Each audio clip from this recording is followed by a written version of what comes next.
అసెంబ్లీకి మళ్ళా కేసీఆర్ డుమ్మా. ఫామ్ హౌస్కే పరిమితమైన ప్రతిపక్ష నేత, పార్టీ నేతలకు దిశానిర్దేశాల వరకే సరి. సెక్రటేరియట్లో తెలంగాణ తల్లి విగ్రహావిష్కరణకు దూరం. సరే ఆడికంటే రాడలే, ఎందుకంటే ఆయన చేసిన విగ్రహం మార్చేసి వేరే విగ్రహం పెట్టినప్పుడు ఆయన ఎందుకు వస్తాడు? రాలే. ఒక అర్థం ఉన్నది, దాంట్లో ఒక అర్థం ఉన్నది. ఎందుకంటే ఎవరైనా సరే ఇప్పుడు వెళ్తే ఏమవుద్దంటే అరే నువ్వు అట్లా కూడా పోయినావు అని అంటారు. సో కాబట్టి ఆయన రాలేదానికి. సచివాలయంలో తెలంగాణ తల్లి విగ్రహావిష్కరణకు రాకపోవడానికి ఒక అర్థం ఉన్నది, కానీ అసెంబ్లీకి రాకపోవడానికి ఏం అర్థం ఉన్నది? ఏమంటున్నారు? తిని వండుకుంటున్నారు అంటున్నారు, తాగి వండుకుంటున్నారు అంటున్నారు, శాతనైతే లేదంటున్నారు, కాంగ్రెస్ నుంచి భయపడుతున్నాడు అంటున్నారు, రేవంత్ రెడ్డిని ఎదుర్కోలేని దమ్ము లేదని అంటున్నారు. ఇవన్నీ జనం నుంచి తిట్లు తింటున్నాడు. మరి ఆ తిట్లు ఎందుకు తినాలి? వచ్చి మాట్లాడవచ్చు కదా. సరే నువ్వు మీ పార్టీలు ఏమన్నా చేసుకోండి, మాకు సంబంధం లేదు. మేమేమంటున్నామంటే ప్రజల కోణంలో ఆలోచించినప్పుడు నువ్వు ఒక ప్రధాన ప్రతిపక్ష నాయకుడివి. 38 మంది ఎమ్మెల్యేలు నిన్ను ఎన్నుకొని నిన్ను నాయకుడిగా పెట్టిరు అసెంబ్లీలో. మరి జీతం తీసుకుంటున్నావు, సెక్యూరిటీ తీసుకుంటున్నావు, తిండి తింటున్నావు, ఏది ప్రజలు కట్టే ట్యాక్స్ల నుంచి. మరి ఇంత తీసుకొని పని చేయకపోతే జనం అడుగుతున్న ప్రశ్నకు సమాధానం చెప్పు కదా. ప్రభుత్వము కొన్ని వ్యతిరేక విధానాలకు పాల్పడుతున్నప్పుడు నువ్వు నిలదీయాలా. నువ్వు ఎమ్మెల్యేలకు దిశానిర్దేశం చేసి సరిపోద్దా? నిన్ను ఫామ్ హౌస్లో వండుకొని నువ్వు ఎమ్మెల్యేలకు దిశానిర్దేశం చేయడానికి నీకు సెక్యూరిటీని, నీకు తిండిని, నీకు జీతాన్ని ప్రజలు ఇస్తున్నారా? ప్రభుత్వం ఆహ్వానించినా స్పందించలే. జూలై 25వ తేదీన బడ్జెట్ సమావేశాల్లో పాల్గొని ప్రభుత్వాన్ని చీల్చి చెండాడుతామని హెచ్చరిక. అంతకుముందు ఆ తర్వాత అసెంబ్లీలో కనిపించని బీఆర్ఎస్ చీఫ్. ఆయన చెప్తే చేయడు అంతే, బస్. ఎందుకు మరిగా పదవి నీకు? మల్లారెడ్డికి ఏవయ్యా? ప్రధాన శాసనసభాపక్ష నేత పదవి మల్లారెడ్డికి ఇచ్చాయి.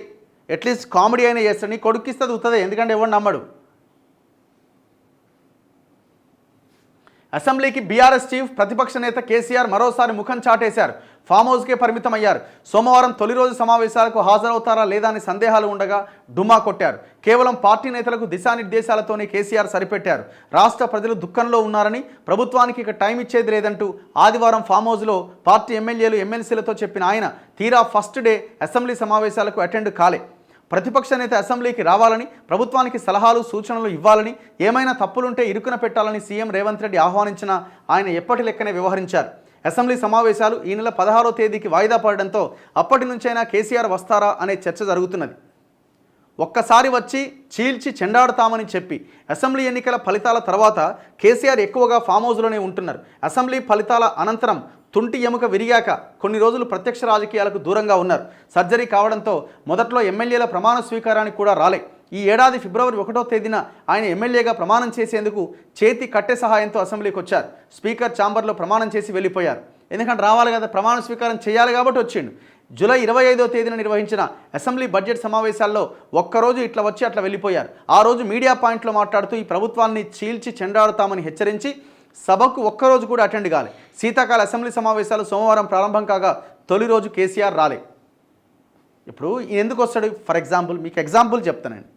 ఈటల రాజేందర్ హుజురాబాద్లో గెలవంగానే ఈటల అసెంబ్లీలో అడుగు పెట్టగానే ఆయన సస్పెండ్ చేశారు. కారణం ఏంటంటే ఆయన ఫేస్ని చూడడానికి ఇష్టపడలే. మీరు అట్లా ఎవరినైనా తీసుకోండి.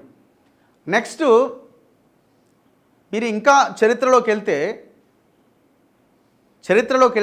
ఈయన పార్లమెంట్కి అటెండ్ కాకపోతే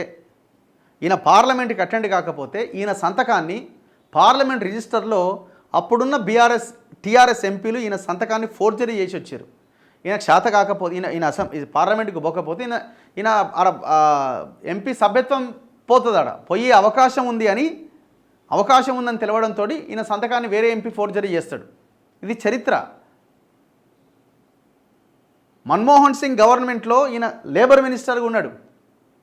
సిపిఐ ఎంపీ ఒక ఆయన లేచి నిలబడి అసలు ఈ లేబర్ మంత్రి ఏడున్నాడు, ఈయన కనబడతలేడు, అసలు అపాయింట్మెంట్ ఇవ్వడు, కలవడు, అసలు ఏడున్నాడు, అసలు ఈయన దేశానికి మంత్రినా అని క్వశ్చన్ చేస్తే భారత ప్రధాని మన్మోహన్ సింగ్ లేచి నిలబడి సభకి ఈ దేశానికి క్షమాపణ చెప్పిండు. ఇది ఈయన చరిత్ర. ఈయన అసెంబ్లీకి రమ్మంటే ఎందుకు వస్తాడు? ఇట్లాంటి చరిత్ర ఉన్న ఈయన ఇప్పుడు కాదు, ఆనాటి నుంచి కూడా ఇంతే అయినది, కొత్తగా కాదు. ఇది చరిత్రలో ఉన్న అన్నిటిని మనం గమనిస్తే ఇట్లనే ఉంటుంది. అందుకే మేమేమంటున్నాం అంటే నువ్వు రిజైన్ చేసి పడి, నువ్వు రిజైన్ చేస్తే నీకు ఏ పదవి లేకుండా నిన్ను ఎవడు పట్టించుకుంటాడు? నేను ఎవడన్నా దేక్తాడా? నువ్వు అపోజిషన్ లీడర్గా ఉన్నావు కాబట్టి నీ గురించి మాట్లాడుతున్నారు. నీకు అపోజిషన్ పదవి లేకపోతే, నువ్వు ఒక నియోజకవర్గానికి గజ్వేల్కి ఎమ్మెల్యే కాకపోతే నీ గురించి ఎందుకు మాట్లాడతారు?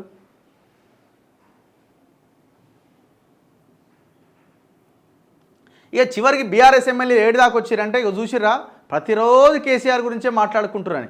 కేసీఆర్ గురించి పాజిటివ్గా మాట్లాడతలేరు నాయన, కేసీఆర్ గురించి నెగిటివ్గా మాట్లాడుకుంటున్నారు. ఇదే ఫస్ట్ టైం అసెంబ్లీ జరిగినప్పుడు, అసెంబ్లీకి రాకపోతే హరీష్ రావు ఏదో ఇంటర్వ్యూలో చెప్పిండు, ఆయనకి కాలు ఇరిగింది, తుంటి ఇరిగింది, మరి ఆయన లేచి నిలబడి మాట్లాడాలంటే ఎట్లా మాట్లాడతాడు, అసెంబ్లీలో నిలబడే కదా మాట్లాడాల్సింది అన్నాడు. మరి ఇంకా అట్లనే ఉందా? ఇంకా లేచి నిలబడలేని పరిస్థితిలో ఉన్నాడా? అప్పుడేమో ఒక రీజన్ దొరికింది, మళ్ళీ ఇప్పుడేం రీజన్ చెప్తారు?